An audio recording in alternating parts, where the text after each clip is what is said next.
Good evening. This is the news from ITN. Tonight's headlines.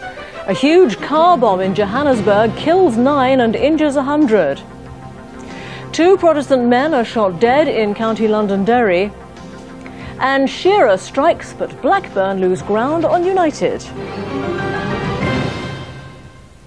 White right-wing extremists are being blamed for a car bomb explosion in the centre of Johannesburg today, which killed 9 people and injured nearly 100. It went off near the headquarters of the African National Congress, just days before South Africa's first multiracial elections. Well, tonight, the ANC leader Nelson Mandela and other political leaders condemned the attack and appealed for calm. The car bomb ripped through central Johannesburg. The biggest ever blast in this city shattered the Sunday morning calm, causing death, injury and panic. There'd been no warning. Move back, please. I'm asking you to move back, sir, please. Police tried desperately to clear the devastated area, fearing further explosions. The driver of a passing car was one of the injured. Some were treated on the roadside. Others were rushed to emergency vehicles. If this had been a busy weekday, the casualty numbers would have been dramatically higher. As security forces moved to seal off the scene of the blast, survivors told of their escape. I came back from work and the bomb blast, it hit. The blast hit me with my back. This man survived, though a woman next to him was killed. I believe in the power of positive thinking, the power of prayer. Maybe that's why I'm still around here. The bomb, estimated to contain more than 80 kilos of explosive, caused a crater 5 feet deep and 8 feet wide. It wrecked offices and shops. It was placed close to 2 major offices of the African National Congress. An ANC election candidate was among those killed. Just 3 days before these historic elections, there was hope that the threatened violence could be controlled. But this is an ominous development, a terrorist attack in the heart of South Africa's busiest city. Nelson Mandela, ending his campaign in Durban, called for calm among his followers amid fears of reprisals. These are horrible developments, but we are confident that as we have succeeded in the past, we will succeed even in the contact with these events. The speculation that white right-wing extremists are responsible for the atrocity. They've regularly threatened to sabotage the elections. Police insist they're keeping an open mind. But whoever is responsible, the aim clearly is to plunge a tense South Africa into chaos. Mark Austin, ITN, Johannesburg. 2 Protestant men were shot dead in Northern Ireland tonight. They were killed in the main street of Garva in County Londonderry. In the last few minutes, the IRA said they did it. 3 friends, 2 Protestants and a Catholic, were sitting in their cars chatting when a 3rd vehicle pulled up. A gunman got out and opened fire with a machine gun. 20 shots, 1 man died instantly. The other half an hour later as paramedics were trying to save him.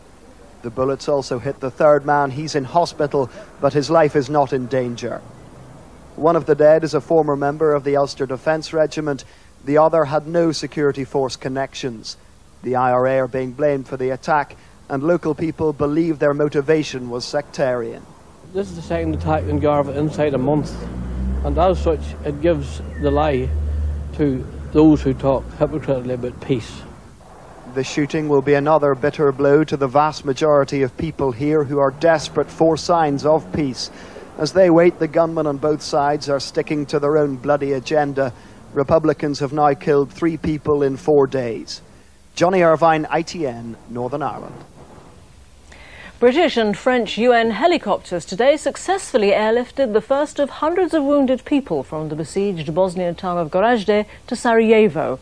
The UN says the Serbs are now moving their heavy weapons away from the town, but evacuees say Gorazde is still under fire from snipers. One of the first of Gorazde's victims rescued today, a young girl with shrapnel wounds and a damaged eye. Royal Navy Sea King helicopters began the lift of what may be several hundred injured in urgent need of evacuation. On some faces, a look of relief and disbelief that after being left helpless by the outside world for so long, they were now receiving such intensive UN help. Over 700 people are reported killed in Gorazde in the past 3 weeks and over 2,000 injured. There may not be much time to get the injured out of Gorazde. The Serbs have still not complied fully with the ultimatum they've been given, and NATO is putting on the pressure to start bombing them. As we were leaving, there was constant sniper fire in the city and a few shell impacts, so the ceasefire is very fragile. NATO's determined the Serbs must comply with their ultimatum to the letter or be attacked. But later, the UN talked up the success of the deal in the interests of a peaceful settlement. At Sarajevo's main hospital, which has patched up so many of the capital's own victims, the injured from Gorazde have found help at last. Jeffrey Archer, ITN, Sarajevo. Here, ministers will make their final recommendations this week on a new round of swinging defence cuts. 20,000 military and civilian jobs are thought to be at risk. Labour says the proposals will threaten the entire structure of Britain's security. Thousands of jobs could be axed here at Ministry of Defence headquarters in Whitehall and at offices around the country. This week, ministers may also discuss the future of the Rosyth naval base near Edinburgh, its future in the balance as a package of spending cuts is prepared. Rumoured targets for closure also include high street recruiting offices. There's concern amongst opposition and Tory MPs. We are going to have to do some things which I'm sure that everybody would prefer not to do. But I think that the level of manpower is already cut to the bone in all three services, and I don't see very much room for flexibility there. It appears as if we're reaching a stage where the capability of servicemen and women to fulfil the responsibilities which we ask of them is being severely prejudiced. Most Tory backbenchers will support any reductions in services bureaucracy, but there are many who feel that the cost savings have gone too far too fast and who will dig in and fight hard against any government proposals involving sweeping defence cuts. Hugh Pym, ITN, at the Ministry of Defence. Hundreds of Second World War veterans marched in London today to remember those who died in the Far East campaign against the Japanese. Some members of the Burma Star Association said they were upset at the government's plans to celebrate the 50th anniversary of D-Day. They're also worried that their own wartime contribution could be overlooked. Football, Blackburn have missed a chance to draw level with Manchester United at the top of the Premier League. They could only manage a 1-1 draw at home to QPR. It was a match Blackburn simply had to win to keep up with United. Shearer could have put them ahead after just 5 minutes. QPR's cause wasn't helped when Les Ferdinand went to hospital after this tackle from Sherwood. And worse was to follow a minute before half-time. Shearer punishing Reddy's challenge with one of the goals of the season. Roberts in the QPR goal didn't stand a chance. But just as the party was getting into full swing, the visitors hit back, Reddy making up for his earlier mistake. Blackburn could have snatched it late on, but the damage had been done, and United are back in charge at the top. Wigan have won Rugby League Stones Bitter Championship for the 5th successive time. They made sure of the trophy after thrashing Oldham by 50 points to 6 in the final game of the season. They finished ahead of Bradford, Northern and Warrington on point-scoring difference. In rugby union, England have won the Women's World Championships. They beat last year's winners America by 38 points to 23. Wales were 4th. The American Eagles, defending world champions, have graced this competition with their fast-flowing rugby, and they showed some of that in the early stages. Patty Yerby levelling the score at 10-all after 20 minutes. But England's heavier pack began to dominate the game. 2 penalty tries and this pushover by Jill Burns early in the second half proved decisive. The Americans came back, but this interception by Jackie Edwards led to the finest try of the game and put the World Cup beyond America's reach. 38-23 at the final whistle, the World Cup raised by a captain who kicked 13 points herself.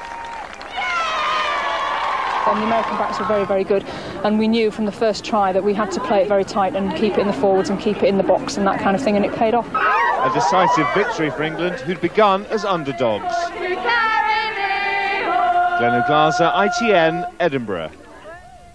That's it from the weekend team. From all of us here at ITN, good night.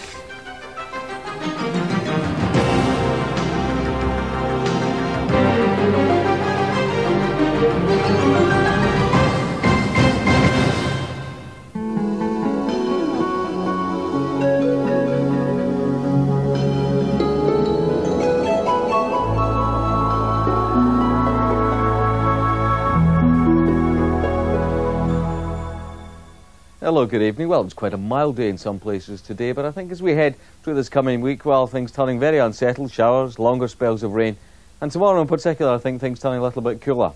Here's how things look. We've had effectively this area of low pressure, which is beginning to die away now. That fed in all of today's showers, but as you can see behind me, well, a whole succession of fronts to come in with lows, and that does mean an unsettled week.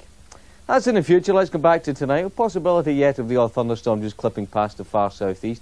Many central parts up into Scotland becoming dry, a little bit misty perhaps, and certainly cooler than last night. Then towards the morning, well, the next lot of showery rain turning up in the far southwest. So tomorrow starts like the central and eastern parts, mist and fog clearing, quite a fine start to the day. Scattering of showers across Scotland and Northern Ireland. But it's down to the southwest across Wales and the southwest where the bulk of the showers will be to start the day. By about the middle of the afternoon, you find them beginning to push away quite quickly now into central parts. Some of the showers heavy and thundery too, and then towards the end of the afternoon over to the eastern side, with brighter weather following along behind. Will be a cooler day than today, though, with the top temperature in the southeast around 14 Celsius.